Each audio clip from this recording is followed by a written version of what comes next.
Hello, everybody, and welcome to Follow Everton. This is the pre-match build-up show to the home game against Newcastle, which is kicking off in less than an hour's time. I'm Ryan.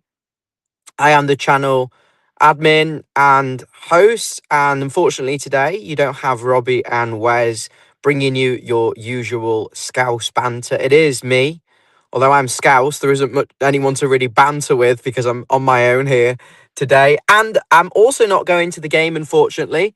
I have had to give up my ticket because I'm working at 7 o'clock, because some of you will know I'm a DJ, and that does not allow me to go to the game and get ready in time. So I'm here to give you some company over the next 15 or 20 minutes to talk about the game today. And I would love to see everyone's comments and let me know what you think about the match against Newcastle United, what your predictions are, what are your thoughts on the teams. And if I could very kindly ask one of our viewers, Mr. Blue Skies, if you could please share the Newcastle team in the comments, that would be much appreciated. But I'll start with the Everton team, which has been announced very shortly. Hi, Dan. Um, am I in the back lane? No, I'm sat in the car outside the venue where I'm performing later.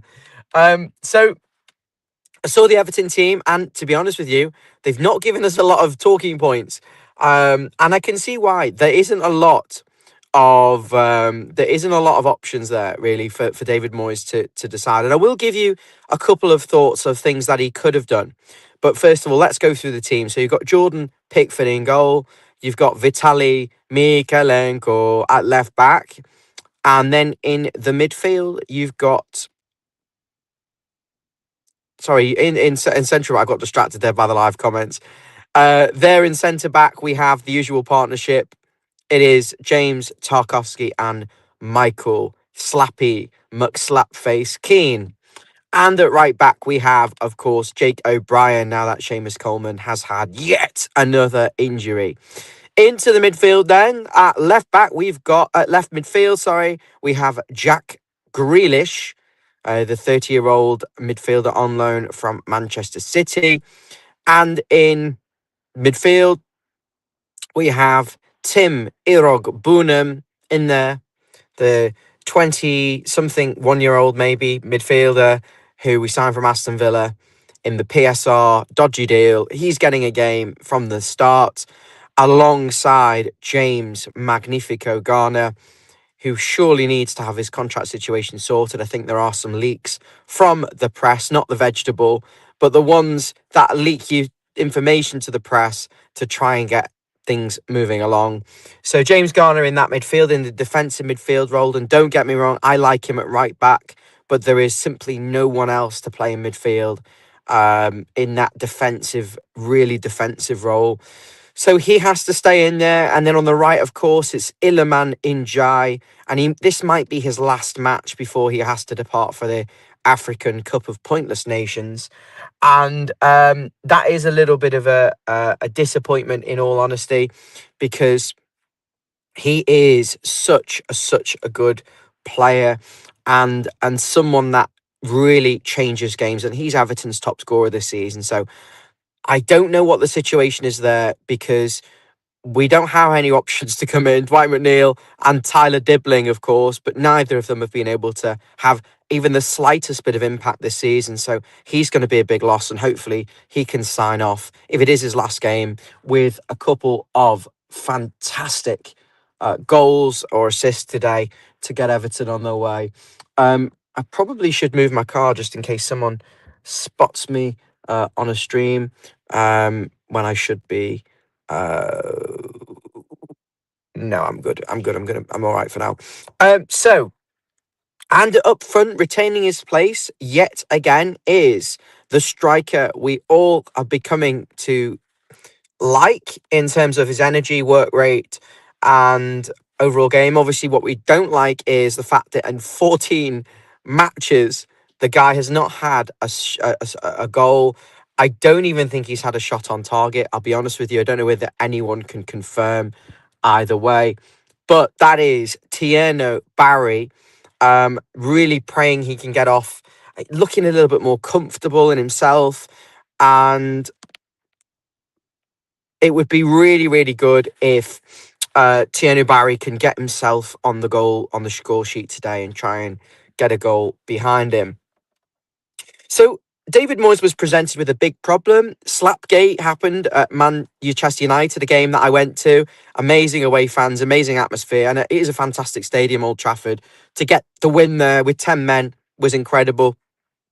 But we all know what happened there. Idrissa Gana Gueye lost his head and got himself sent off, and the red card didn't get rescinded. So he looks like he's going to be out for until the end of January. That is a 3-match suspension.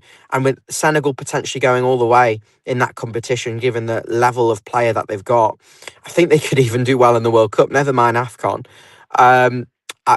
Ghana's going to be out for a while. So into the midfield, he was presented with an option. Does he drop Kiernan Dewsbury-Hall into the number 6 role or the number 8 role? And you do worry, Everton only playing on Monday. I know it was a few days ago, but with 10 men for so long, it is more difficult.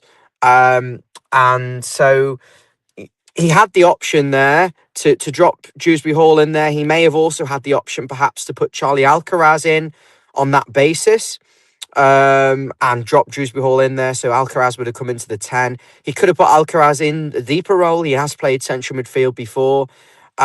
He could have put Dwight McNeil on the left and Jack Grealish in the 10 and dropped Dewsbury Hall back. Could have done the same on the other side with Tyler Dibbling potentially coming in on the right and Njai or Grealish interchanging whatever position they need to be in. But there were different options that he could have done with. But I think he's stuck with. Basil's got no camera for. You got no camera, Basil? I'm not back in the house yet, so but I didn't want to just leave you. So Okay, uh, okay, that's fine. He's gone with the tried and tested team, I suppose. Oh, you need to set up an avatar so people know you are. David, he's gone with kind of the most predictable and obvious team today. No surprises there. no surprises. No, I didn't expect anything less from a David Moyes team selection. Um, but it makes sense, doesn't it? I mean, yeah, you could put Dewsbury Hall in there, and I think he proved the other night that he could be that. He has the work rate for sure, and he's not bad defensively. Thanks, But Mr. I, Sky. I Thanks for I that can moment. understand. Newcastle. It's not an easy game. They've got a very good midfield with Yeah, they have. Tonali and Gamarish. Although I haven't checked their starting team, but I imagine they're in the team, and that's going to be a tough battle on any day, even with Garner Gay. So I think he's just gone with that stronger, more defensively minded player. Yeah, well, we'll come to the Newcastle team in a moment. If we could please get the subs as well, Mr. Blue Skies, much appreciated. I'm not at home, as you can see, and I'm not able to be on the computer and kind of get all those things scrolling along. But it's a difficult for Charlie Alcaraz, who appears to be frozen out. Dwight Mm. McNeil, 2 players very effective for Everton last season when they played. Both contributed goals and assists, and with better, 2 of the better players, really. In fairness, what do they have to do to get into the Everton team? Is very difficult, isn't it, for them?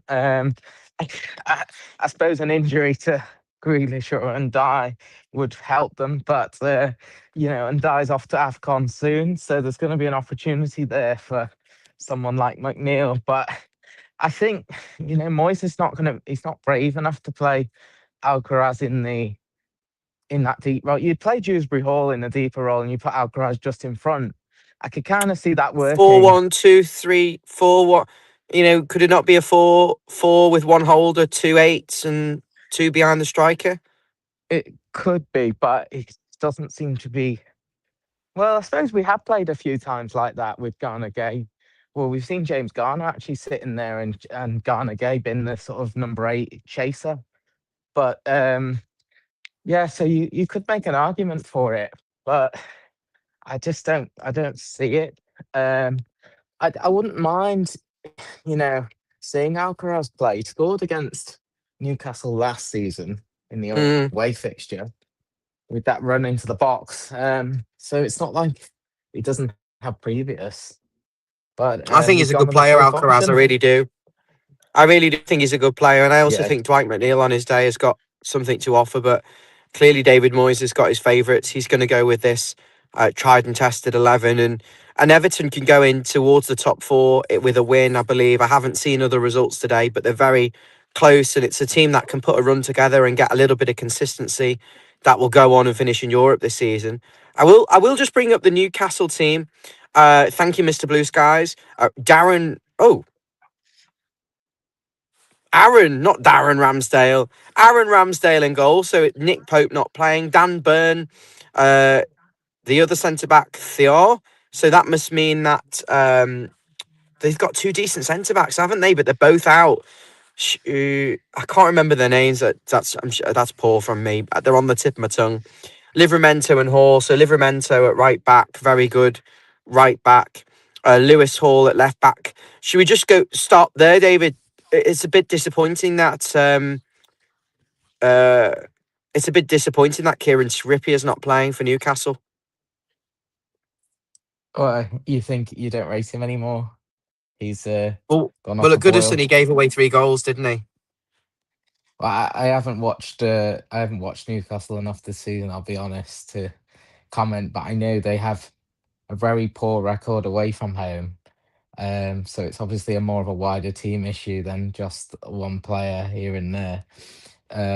But no, Mm, he's they've got Livermento's a good player. I can understand he's going to take he's a very over. good player, but he's a very good Yeah. player. But and Manchester City wanted him to play right back for them this season, and they could do with him really. He's got that ability, and he'll be an England star. But Kieran Trippier was a very poor performer in Everton's last game against Newcastle, which they won at Goodison Park. Actually, I don't think they won, or it might have been the time No, before, but it was a bit of a weak link in there. You've it also was a got draw. you got Miley in there coming in ahead of Tonali. That's a bit of a surprise, but no usual surprises there Mm. with Bruno Guimaraes and Joe Linton in that midfield. They've got a mix of physique, technical ability, an engine. They're very good all round players, aren't they, David? Those two. Yeah, they've left Tonali out, which is interesting. Um, but the Have you got Bruno any theory as to Guimaraes why and that could be? I don't know. I mean, you didn't seem to want to come onto the attack, but if you consider it more as a widespread thing, they've left out Gordon and they've left out Tonali. Is there something in it that they just don't fancy it, away at Everton, or is it just a knock or something? It might Yeah, just be me. something small.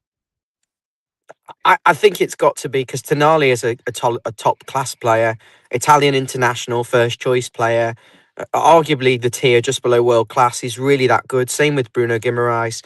These are two top tier players. I Mm, am surprised the three of them are not playing, but maybe Eddie Howe can't find that balance. He has brought in Anthony Elanga, who's yet to really perform in a Newcastle shirt. Signed from Nottingham Forest, he's in there, mm. and Harvey Barnes, the ex Leicester winger, he'll likely play on the left hand side, cutting in on his right foot. How much of a problem will Elanga and Barnes cause Everton, particularly Ashley Barnes up against Jake O'Brien? Well, I'm not too scared to be honest, and maybe I'll be eating my words, but I think Famous I words. think I think both of those players have been, done really well in the past at Leicester and at Forest, but neither of them have really hit the ground completely at Newcastle. Particularly Alanga, who's really not got going, which is I'm very surprised by actually. Um, but yeah, I'm sure Barnes will really want to take Jake O'Brien on, but if Jake O'Brien plays like he did the other night, I'm sure we'll be okay generally. Walter Mm, Marder's the danger man. I don't know if you've seen him play, but he looks a good player. yeah. He's a Do good you striker. remember? He reminds me of someone, but I can't really say. One of my friends when he used to play football, and he was just bigger than everyone and stronger than everyone.